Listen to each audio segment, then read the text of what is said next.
मैं अभय कुमार सुमन अपने YouTube channel पर अपने सभी छात्र छात्राओं, दर्शकों, शुभचिंतकों का हार्दिक स्वागत करता हूं। मैं आप लोगों के सामने वर्ग दशम का सोशल साइंस के हिस्ट्री विषय का प्रथम चैप्टर लेकर प्रस्तुत हुआ हूं। कई दिनों से छात्र छात्राओं का रिक्वेस्ट था कि सोशल साइंस का वीडियो बनाया जाए जिससे हम लोग को लाभ हो। मैंने आज सोशल साइंस में इतिहास विषय का प्रथम चैप्टर का वीडियो बनाया है और आप लोग के सामने प्रथम चैप्टर लेकर प्रस्तुत हुआ हूँ। उम्मीद है कि आप लोग को ये वीडियो पसंद आएगा। आप हमारे वीडियो को लाइक और सब्सक्राइब करना ना भूलें। आपके लाइक और सब्सक्राइब से ही हौसला अफजाई होगा और अच्छे बेहतर वीडियो में जिसके कारण मैं बना पाऊंगा।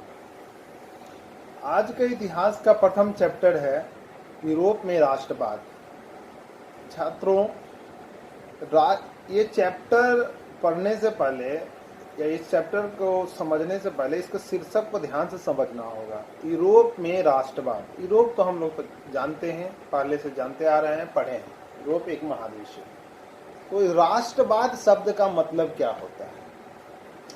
परिभाषा के दृष्टिकोण से राष्ट्रवाद लोगों के किसी समूह की उस आस्था का नाम है जिसके तहत वे खुद को साझा इतिहास, परंपरा, भाषा, जातीयता और संस्कृति के आधार पर एकजुट मानते हैं। दूसरे शब्दों में राष्ट्रवाद की परिभाषा इस प्रकार प्रस्तुत की जा सकती है कि राष्ट्रवाद एक ऐसी भावना है जो किसी विशेष भौगोलिक, सांस्कृतिक या सामाजिक परिवेश में रहने वाले लोगों को एकता के सूत्र में बांधती है। राष्ट्रवाद आधुनिक विश्व की राजनीतिक जागृति का प्रतिफल है। परिभाषा से जैसा आप समझ रहे होंगे कि राष्ट्रवाद या राष्ट्रवादी भावना किसी खास क्षेत्र में, किसी खास भौगोलिक क्षेत्र में, किसी खास ऐसे क्षेत्र में पनपती है जहाँ पे रहने वाले सभी लोगों की भाषा एक हो, संस्कृति एक हो, जातीयता एक हो और भौगोलिक परिदृश्य एक हो। वहाँ पे राष्ट्रवाद की भावना पनपती है। कहने का अर्थ कि जिस देश में या जिस जगह पे हम रहते हैं वहाँ पे एक साथ रहने वाले लोगों में अगर उस स्थान के लिए प्रेम जगता है और उस स्थान में जो तकलीफ है या जो कष्ट है उसको दूर करने की भावना जागृत होती है, मोटे तौर पे उसको हम राष्ट्रवाद कह सकते हैं। यूरोप में, जहां तक यूरोप की राष्ट्रवाद का सवाल है, तो यूरोप में राष्ट्रवाद का उदय माना जाता है कि पुनर्जागरण से ही शुरू हो गया था। जब यूरोप में पुनर्जागरण हुआ था तो लोगों में अपने देश के प्रति, अपनी मिट्टी के प्रति, अपने लोगों के प्रति प्रेम जगा और लोगों को लगा कि हमारा देश अधिक से अधिक कैसे विकास कर सके, विकास पथ पे कैसे आगे बढ़ सके, कैसे यहाँ की कुरीतियां दूर हो सके। इसके लिए यूरोप के लोगों ने धीरे धीरे क्रांति की सुगबुगाहट तेज कर दी। इसी कड़ी में सबसे पहला क्रांति जो यूरोप में हुआ और जिसको राष्ट्रवादी क्रांति के रूप में मतलब इंगित किया गया, वो है फ्रांस की क्रांति। फ्रांस में भी जो क्रांति हुई फ्रांस के लोगों द्वारा ही हुई और उन लोगों का भी यही डिमांड था कि हमारे देश में जो शासक है वह निरंकुश है और वह हम लोगों का ख्याल नहीं रखता और वहाँ पे प्रजातांत्रिक व्यवस्था नहीं है। अमीर और अधिक अमीर बनते जा रहा है, गरीब और अत्यधिक गरीब होते जा रहा है। यानी यहाँ पे गरीबों को देखने वाला कोई नहीं है, अव्यवस्था की स्थिति है और उस अव्यवस्था की स्थिति के लिए वहाँ के लोग एकजुट हुए और एकजुट होकर एक आंदोलन का रूप वो धारण कर लिया, उनकी एकजुटता, और वह है जो फ्रांस की राजक्रांति के नाम से जाना है। फ्रांस की राजक्रांति में मैं विस्तार से अभी नहीं जाऊंगा क्योंकि फ्रांस की राजक्रांति जो 1789 में हुई थी उसके बारे में 9 क्लास में एक चैप्टर है और फ्रांस की राजक्रांति आप विस्तार से पढ़े होंगे। हम राष्ट्रवाद की ओर फिर से वापस आते हैं। राष्ट्रवाद पुनर्जागरण की देन है। राष्ट्रवाद का सोच यूरोप के लोगों में पुनर्जागरण के कारण ही पनपा। कहा जाता है कि अमेरिका का जो स्वतंत्रता संग्राम हुआ था वह भी पुनर्जागरण से ही प्रेरित हुआ था। और उसके बाद यूरोप में, जो यूरोप में राष्ट्रवाद हमको पढ़ना है, तो यूरोप में ये पुनर्जागरण के कारण फ्रांस की क्रांति हुई। लेकिन फिर भी फ्रांस की क्रांति होने के कुछ साल बाद फिर से स्थिति ज्यों की त्यों हो गई और वैसा ही मतलब उदासीन माहौल पनप गया और शासन तंत्र पे फिर से निरंकुश शासक बैठ गए और जिससे आम जनता को कुछ सुनने वाला नहीं था। लेकिन ये दौर ज्यादा दिन तक नहीं चला और फिर से यूरोप में राष्ट्रवादी क्रांति होने लगी, क्योंकि लोगों में राष्ट्रवाद की भावना पनप चुकी थी। क्रांति शुरू हुई और एक क्रांति में सबसे पहला कड़ी जो आता है वो सबसे पहला कड़ी फ्रांस आता है। पुनर्जागरण ने यूरोप में राष्ट्रवाद की भावना का बीजारोपण किया। 1789 ईस्वी का फ्रांसीसी क्रांति राष्ट्रवादी भावना का परिणाम था। नेपोलियन बोनापार्ट के अभियानों ने राष्ट्रवादी भावना को और प्रबल बनाया। राष्ट्रवादी भावना के कारण राजनीति पर किसी एक वर्ग का एकाधिकार समाप्त होने लगा और यह अखबारों, सड़कों पर विरोध प्रदर्शनों के रूप में जनसाधारण की वस्तु बन गई। जैसा कि अभी हम देख रहे हैं कि फ्रांस की राजक्रांति के कारण राष्ट्रवादी भावना बढ़ा। उसके बाद नेपोलियन बोनापार्ट आता है और नेपोलियन बोनापार्ट का जो अभियान चलता है यूरोप में, जिसके कारण भी लोगों में राष्ट्रवादी भावना का उदय होता है। नेपोलियन बोनापार्ट किसी भी क्षेत्र को पहले तो अपने अधीन करता है और वहां के लोगों को उस देश का शासन सौंप देता है और लोगों में राष्ट्रवादी भावना उत्पन्न करने के लिए, प्रजातांत्रिक माहौल उत्पन्न करने के लिए विभिन्न तरह के नियम कानून वो लागू करता है।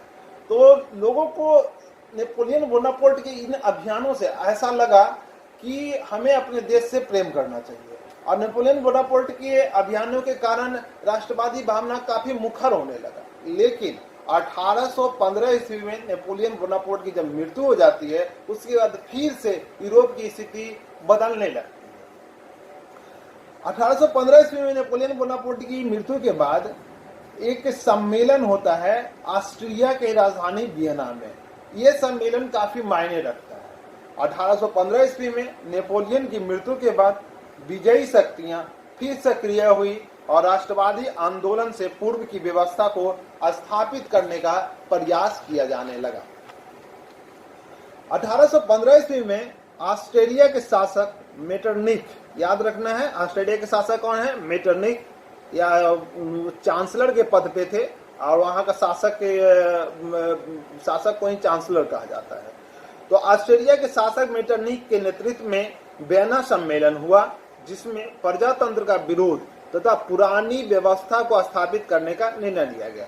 मतलब वियना सम्मेलन बहुत टर्निंग पॉइंट है। वियना सम्मेलन, नेपोलियन की मृत्यु होती है, वियना सम्मेलन होता है। वियना सम्मेलन में मेटरनिख उसका नेतृत्व करता है और मेटरनिख ऑस्ट्रेलिया का शासक है और वह कहता है कि जो मतलब नेपोलियन से पहले का जो माहौल था, या फिर ऐसे कह सकते हैं कि 1789 यानी फ्रांस की राज्य क्रांति से पहले का जो माहौल था, जो शासन का तरीका था, उसी शासन के तरीका को फिर से यूरोप में लागू किया जाए।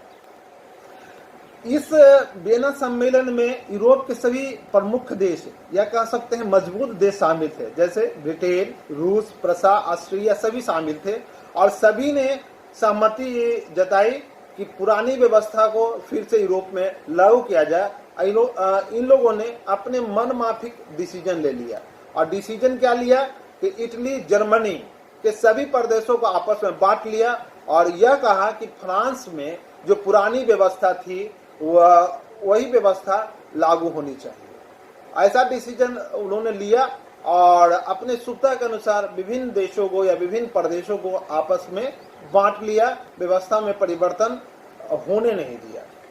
अब उसके बाद विभिन्न देशों में अलग अलग तरीके से अब राष्ट्रवादी आंदोलन होते हैं। उसमें सबसे पहला नंबर है फ्रांस।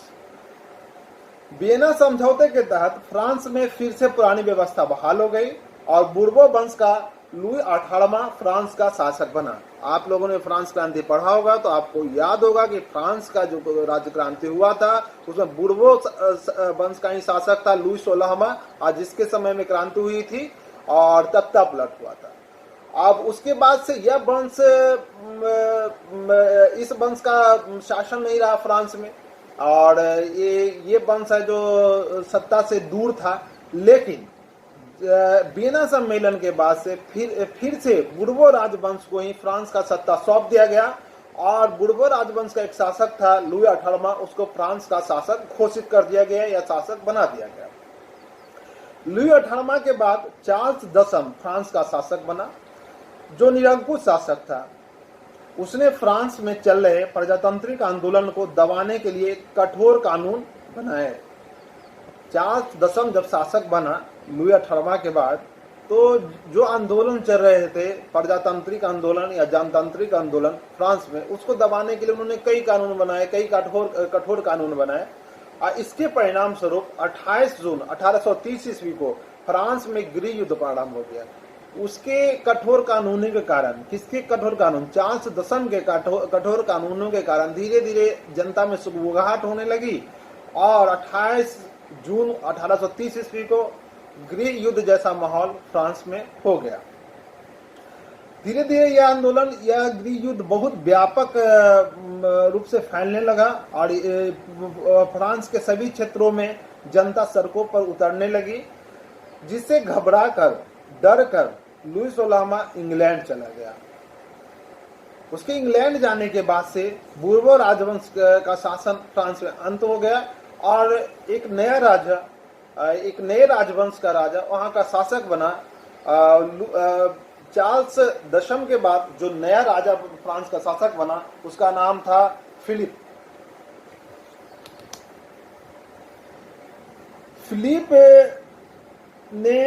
जब फिलिप नया शासक बना और गद्दी संभाला, तो उसने यह गौर किया कि यहाँ जो इससे पूर्व क्रांतियां हुई हैं, उसमें मध्य वर्ग की बहुत महत्वपूर्ण भूमिका है। इसलिए उसने सोचा कि मध्य वर्ग को खुश करके रखा जाए। मध्य वर्ग अगर खुश रहेगा तो यहाँ पे कोई आंदोलन नहीं होगा, और मैं शांतिपूर्वक शासन कर पाऊंगा। इसी उद्देश्य से फिलिप ने मध्य वर्ग को खुश करने के लिए स्वर्णिम मध्यवर्गीय नीति लाई। इसने 1840 ईस्वी में गीजो को अपना प्रधानमंत्री बनाया। किसको प्रधानमंत्री बनाया? गीजो को, जो एक कट्टर शासक था। कट्टर शासक था या कट्टर प्रशासक था। वह फ्रांस में किसी प्रकार के सामाजिक, आर्थिक और वैधानिक सुधार के खिलाफ था। जो गीजो प्रधानमंत्री बना फिलिप का, वह नहीं चाहता था कि किसी प्रकार का आर्थिक, कानूनी, जिसको वैधानिक भी कह सकते हैं, या सामाजिक सुधार फ्रांस में हो। लुई फिलिप देश की बिगड़ती अर्थव्यवस्था को सुधारने का कोई प्रयास नहीं किया। देश की अर्थव्यवस्था दिन प्रतिदिन बिगड़ रही थी फ्रांस की, लेकिन लुई फिलिप ने कोई प्रयास नहीं किया कि यह व्यवस्था सुधरे। और उसने उसके उलट क्या काम किया कि गरीब जनता को, बेरोजगार जनता को अपने हाल पर छोड़कर वह अमीरों के, पूंजीपतियों वर्ग के साथ रहना पसंद किया, और उन्हीं के पाले में चल गया, और पूंजीपतियों के हाथ की कठपुतली बनकर और रहने लगा। देश में बेरोजगारी तथा भुखमरी की स्थिति चरम पर पहुंच गई थी। फ्रांस के आंदोलनकारियों ने 22 फरवरी 1848 ईस्वी को पेरिस में एक विशाल भोज का आयोजन किया। ये याद रखिएगा तिथि कि 22 फरवरी 1848 ईस्वी में फ्रांस के आंदोलनकारियों ने पेरिस में एक विशाल भोज का आंदोलन किया। शहर में जगह जगह प्रदर्शन किए गए और लुई फिलिप को गद्दी छोड़ने के लिए मजबूर किया गया। जो विशाल भोज का आयोजन किया गया था, उसका उद्देश्य था कि भोज के बहाने लोगों को सड़कों पर उतारना, लोगों को बुलाना, और भोज के बहाने धीरे धीरे फ्रांस के सभी लोग सड़क पर आए, और भोज में मंत्रणा हुई, और मंत्रणा में डिसीजन लिया गया कि बड़ा आंदोलन किया जाए, और सभी लोग एक मत होकर सड़क पर उतरे, और बहुत बड़ा आंदोलन के रूप में वो भोज सामने आया। और आंदोलन इतना विकराल था कि लुई फिलिप से वो आंदोलन संभल नहीं पा रहा था। इसका परिणाम यह हुआ कि लुई फिलिप गद्दी छोड़ने को मजबूर हो गया, और 24 फरवरी 1848 ईस्वी को लुई फिलिप गद्दी छोड़कर इंग्लैंड भाग गया। इसके बाद फ्रांस की नेशनल असेंबली ने गणतंत्र की घोषणा की और 21 वर्ष से ऊपर सभी पुरुषों को मताधिकार का अधिकार दिया और काम के अधिकार की गारंटी दी। इसके बाद ये फ्रांस का जो आंदोलन था, फ्रांस का जो राष्ट्रवादी आंदोलन था, फ्रांस में जो राष्ट्रवाद की प्रक्रिया चल रही थी, वो समाप्त हो गया। कब समाप्त हुआ? तो 1848 ईस्वी में। किस प्रकार समाप्त हुआ? तो लुई फिलिप को गद्दी से हटाया गया और उसके जगह पे नेशनल असेंबली ने गणतंत्र की घोषणा कर दी और 21 वर्ष से ऊपर सभी युवकों को मताधिकार का अधिकार दिया गया और काम के अधिकार को अनिवार्य बना दिया गया। इस प्रकार यह आंदोलन समाप्त हुआ। अब इसके आगे इस चैप्टर का सबसे महत्वपूर्ण टॉपिक है इटली का एकीकरण, जिसको हम अगले वीडियो में लेकर प्रस्तुत होंगे। हम अपने वीडियो समाप्त करने से पहले इसके प्रमुख तथ्यों को एक बार आपको फिर से रिपीट कराना चाहते हैं। प्रारंभ में सबसे पहले आपको इस चैप्टर को तैयार करने से पहले सबसे पहले राष्ट्रवाद किसे कहते हैं इसको समझना है। राष्ट्रवाद मोटे तौर पर ऐसे समझ सकते हैं कि किसी खास भौगोलिक क्षेत्र में रहने वाले लोग जिनकी भाषा एक हो, संस्कृति एक हो, वह अपने देश के लिए कुछ सोचते हो और उनमें राष्ट्र के प्रति एक विशेष तरह का सोच उत्पन्न हुआ हो या विशेष प्रकार का प्रेम उत्पन्न हुआ हो, उसे ही राष्ट्रवाद कहते हैं। ये परिभाषा नहीं है, ये सिर्फ आपको समझने के लिए कहा जा रहा है। लेकिन अगर परिभाषा, डेफिनेशन, सटीक डेफिनेशन राष्ट्रवाद का अगर हमको लिखने के लिए आता है तो हम उसको ऐसे लिखेंगे: राष्ट्रवाद एक ऐसी भावना है जो किसी विशेष भौगोलिक, सांस्कृतिक या सामाजिक परिवेश में रहने वाले लोगों को एकता के सूत्र में बांधती है। राष्ट्रवाद आधुनिक विश्व की राजनैतिक जागृति का प्रतिफल है। उसके बाद अब यूरोप में राष्ट्रवाद का चैप्टर शुरू करेंगे तो ये सबसे पहले समझना होगा कि राष्ट्रवाद क्या प्राचीन काल से चली आ रही सोच थी कि राष्ट्रवादी भावना बाद में जाके पनपा। तो ये आपको क्लियर होना है कि राष्ट्रवादी भावना का उदय पुनर्जागरण काल में हुआ था। जो पुनर्जागरण यूरोप में हुआ था, वहां से ही लोगों में राष्ट्रवाद की भावना का उदय हुआ। और राष्ट्रवादी भावना का प्रथम प्रतिफल यह हुआ कि फ्रांस की राज्य क्रांति 1789 ईस्वी में होती है। और उसके बाद राष्ट्रवादी भावना और प्रबल कब होने लगा? जब नेपोलियन बोनापार्ट का अभियान चला और उसने जिस देश पर भी कब्जा किया है, जैसे इटली पे किया, जर्मनी पे किया, वहां पे वैसे नियम उसने लागू किए जिसके कारण वहां के नागरिकों में अपने देश के लिए प्रेम जागृत हुआ, अपने दिल में अपने देश के लिए प्रेम पनपने लगा। उसके बाद राष्ट्रवादी भावना धीरे धीरे और फैलने लगी और सबसे पहला जो राष्ट्रवादी भावना फैला उसमें फ्रांस है। फ्रांस में क्रांति तो हुई थी, 1789 की क्रांति हुई थी, लेकिन 1789 की क्रांति के बाद बीच के वर्षों में फिर वहां वैसी ही स्थिति हो गई थी जैसा पूर्व में था। लेकिन राष्ट्रवादी भावना फिर से फ्रांस में फैलने लगी और वहां पे विभिन्न घटनाक्रम होते हैं, जिन घटनाक्रमों का मैंने अभी चर्चा किया। और घटनाक्रम के बाद वहां पे राष्ट्रवादियों द्वारा आंदोलन होता है और गणतंत्र की स्थापना होती है और वहां पे सभी निरंकुश शासक क्रमबद्ध हटाए जाते हैं। और फ्रांस के बाद राष्ट्रवादी आंदोलन इटली में होता है, इटली के बाद जर्मनी में होता है और विभिन्न यूरोपीय देशों में प्रसा है, ऑस्ट्रिया है, विभिन्न यूरोपीय देशों में राष्ट्रवादी आंदोलन होता है। और इस प्रकार समूचे यूरोप का राष्ट्रीयकरण होता है और सभी देश में आंदोलन के द्वारा वहां पे जनतंत्र की स्थापना या लोकतंत्र की स्थापना होती है। लेकिन आज सिर्फ मैंने आपको इसमें राष्ट्रवादी आंदोलन किस प्रकार फ्रांस में हुआ उसी पर मैंने चर्चा किया है। इटली और अन्य देशों के बारे में मैं अगले वीडियो लेकर आपके सामने प्रस्तुत होऊंगा। तब तक के लिए नमस्कार।